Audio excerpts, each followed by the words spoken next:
역사적인 1955년 1월 3일 강정원 여사님의 정원입니다.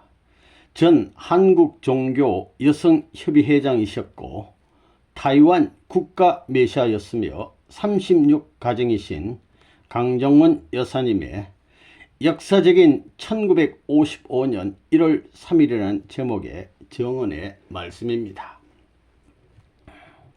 나는 이화여대 법정대학 법과에 재학 중 1954년 11월 27일에 영문과 한충화 교수님의 인도로 입교했습니다. 참 아버님께서 서울에 기반을 마련하기 위한 전초기지가 부산과 대구였습니다. 1954년 5월 1일에 서울 성동구 북학동에 협회를 창립하시고 미국 선교사들을 통해서 국내에 뿌리내린 장로교단의 연세대학과 감리교단의 이화여대를 중심으로 민족을 복귀하기 위해서 본격적으로 전도활동에 들어갔습니다. 이화여대 음악과 교수였던 양윤영 선생님이 열심히 전도해서 박마리아 부총장이나 강신명 목사 등 기성교단의 많은 지도자들을 전도하려 했지만 이렇게 형편없이 초래한 곳에 무슨 재림주가 계시겠느냐. 비소와 조롱으로 모두들 실족해 버렸습니다. 그래서 참 아버님께 여쭤봤답니다. 이거 양육년 여사께서 왜 이렇게 전도가 안 됩니까? 여름이 지나고 가을이 되면 전도의 문이 열릴 것이다.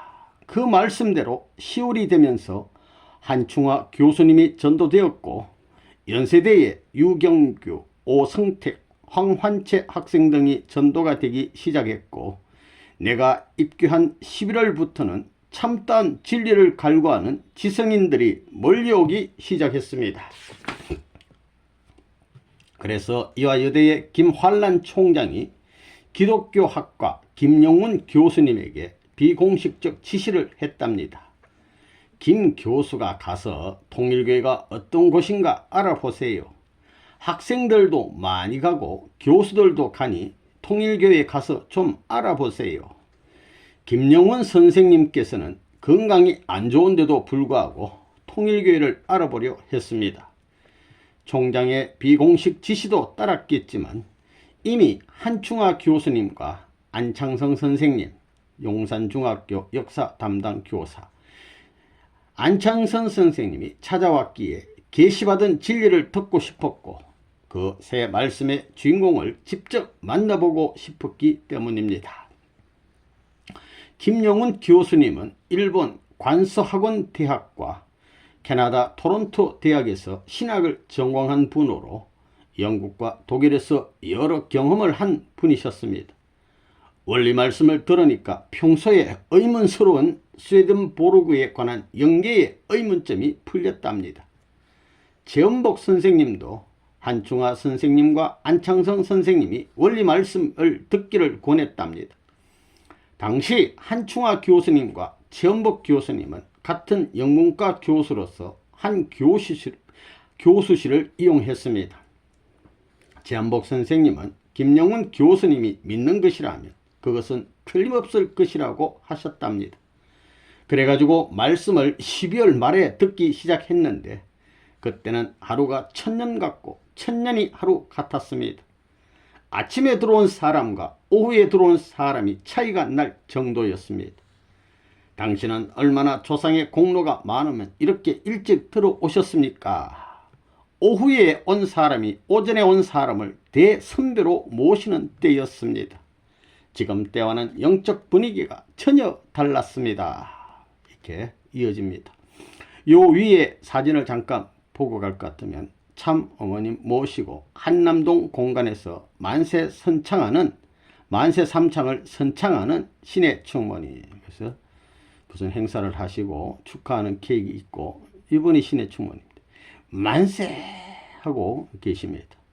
여기에 계신 분이 강정원 여사님 되시고 요분이 정대화 사모님 되시겠습니다.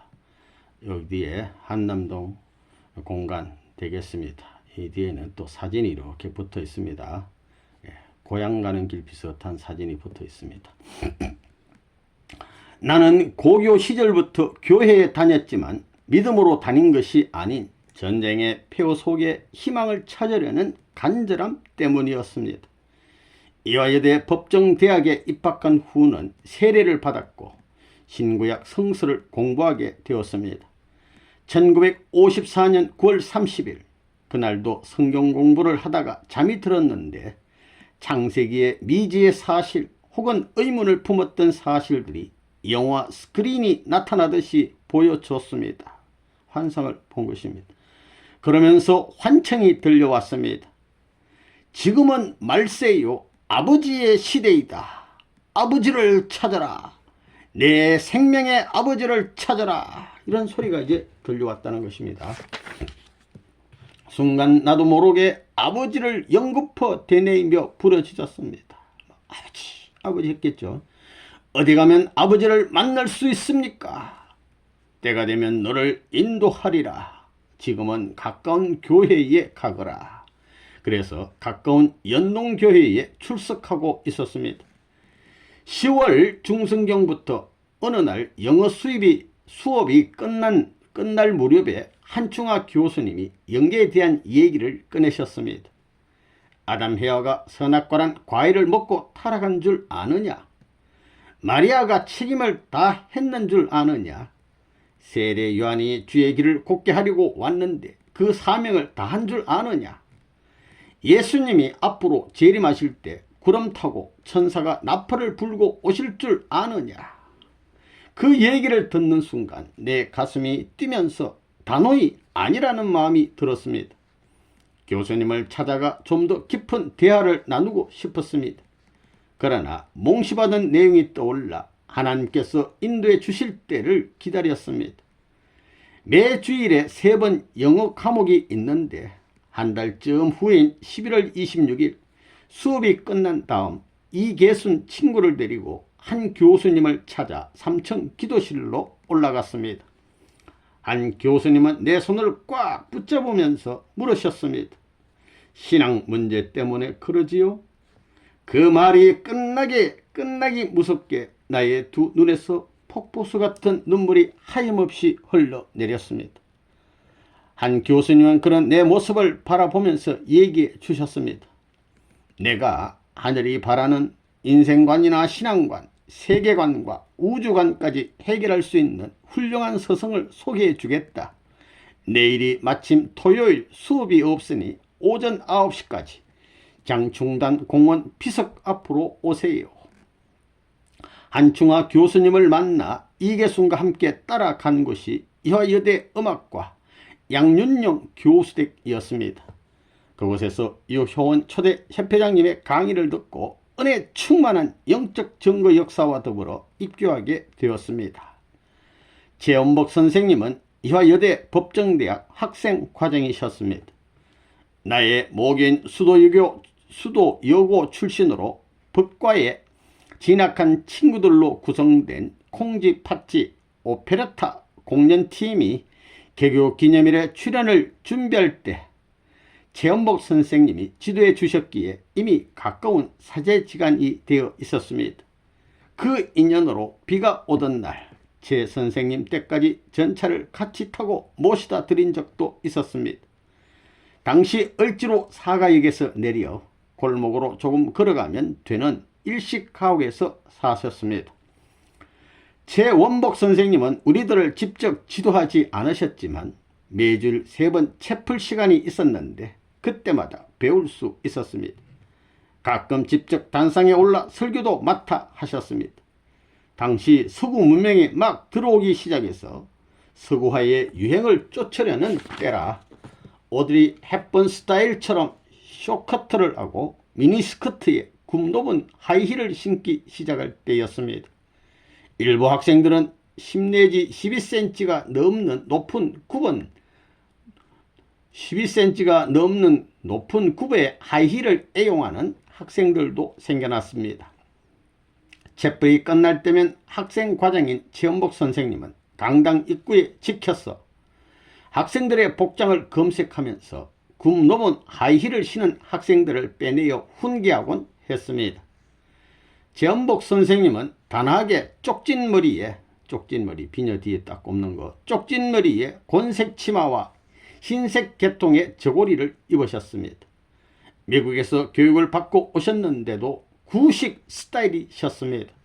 그러나 대학 내에서 학생들에게 단연코 존경받는 교수님이셨습니다.